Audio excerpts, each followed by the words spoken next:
Educate while you celebrate. That's what Mr. Kariem Haqq wants us to do. If you're not familiar with the 13th Amendment Freedom Week Manual, today you're going to learn all about it. Mr. Haqq, thank you for coming to Smiles. And thank you, Stephanie, for having me. You know what, now you didn't have any trouble finding our location. Everything was fine coming to East St. Louis, Illinois, right? Yeah, it was pretty easy, really.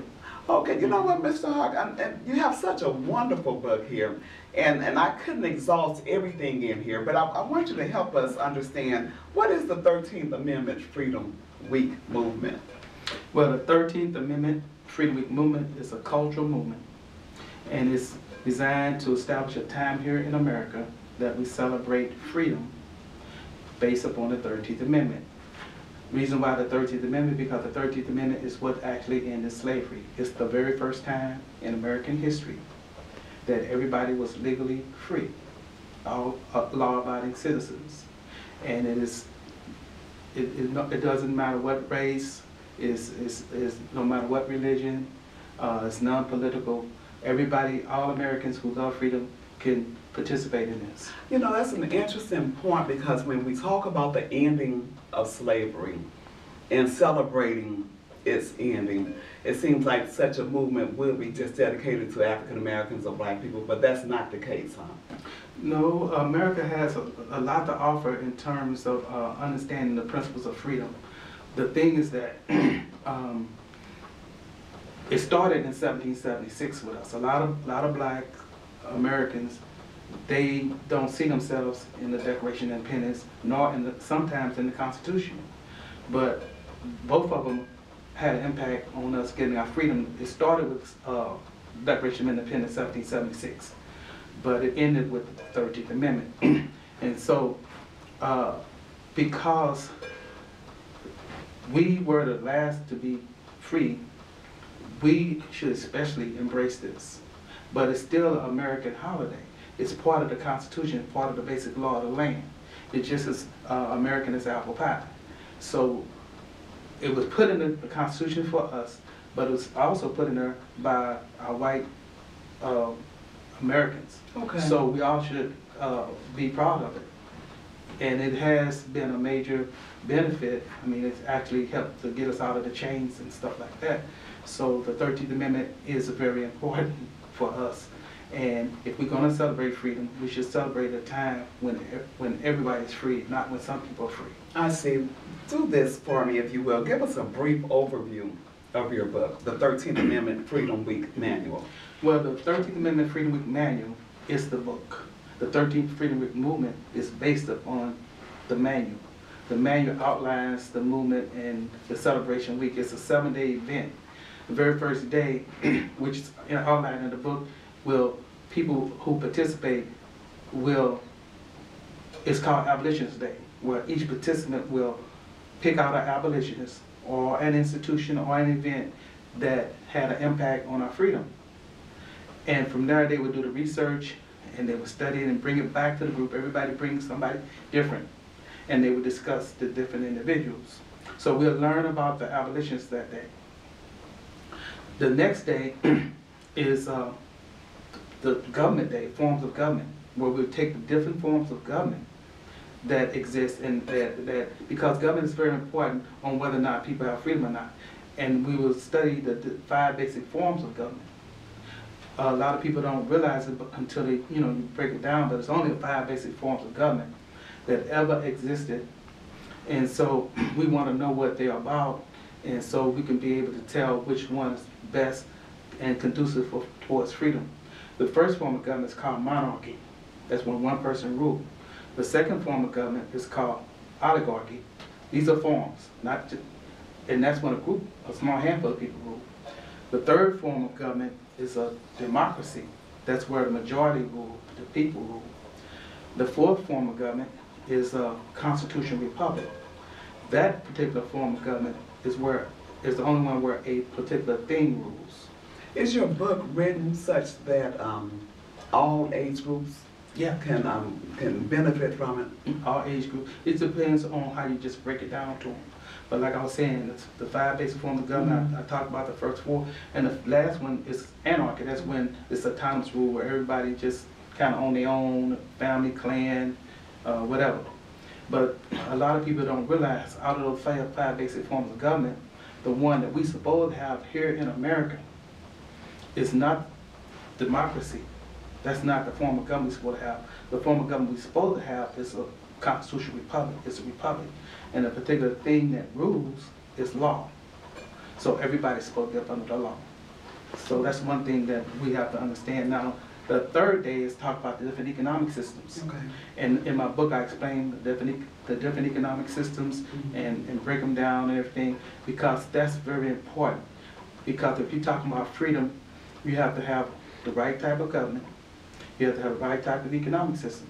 And some forms of government are compatible with some economic system and some are not. So you just can't, you have to understand them, so you can't try to mix one form of government with another type of economic system that's incompatible with it, because it's total chaos.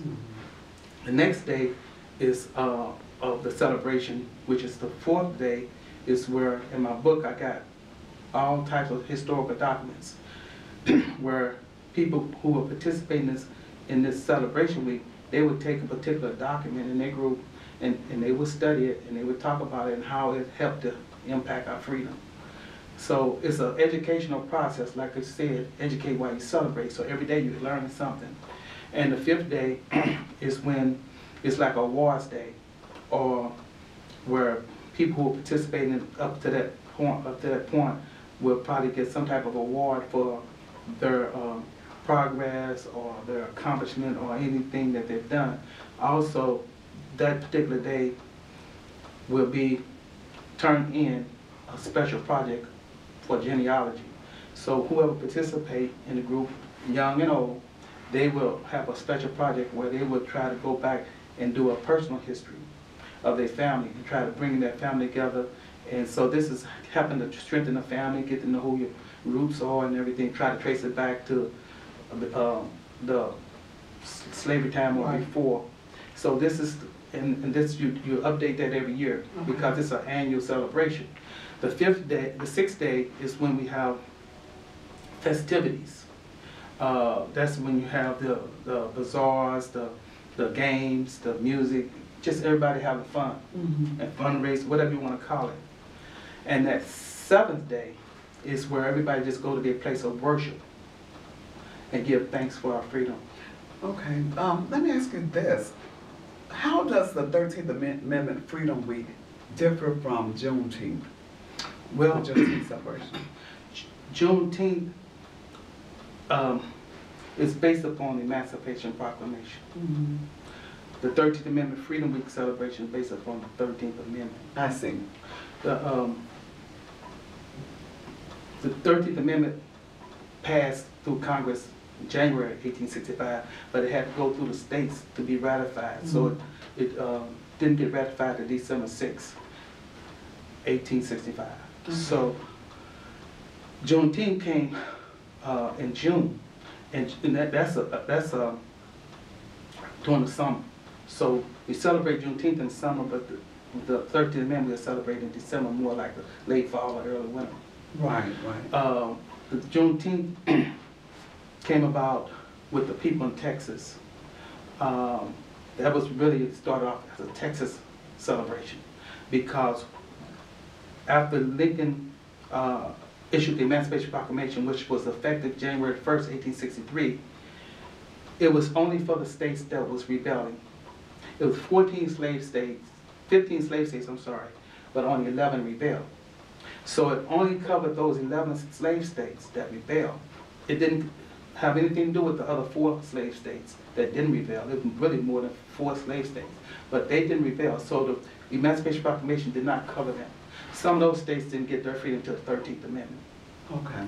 So as those states, they had to be defeated, those states that rebelled. So after Lee surrendered to Grant, and then the next thing, a few weeks later, somebody else surrendered, and it started in Virginia, went on down through Alabama and North Carolina, and all those southern states, Right. and then it got on around to the farther states away, like Louisiana and Texas and Arkansas. And that didn't get to them till June. So every time somebody surrendered, somebody else would come back a week or two later and read the Emancipation Proclamation. Wow. So that's what happened in Texas in June around the 19th. And that's why they celebrate that. So the 13th Amendment came after that because slavery was still legal in several states up until the 13th Amendment. Okay. How can our viewing audience get a copy of your book? Well, if anybody interested in getting a copy of my book, they can call 314-537-4169. Or they can go to one of the local bookstores like Progressive Emporium and Educational Center at 1108 North Sarah in St. Louis, or Afro World at 7276 Natural Bridge, that's in Normandy. Or they can go on Amazon.com and get it. There's different ways if anybody interested in the movement.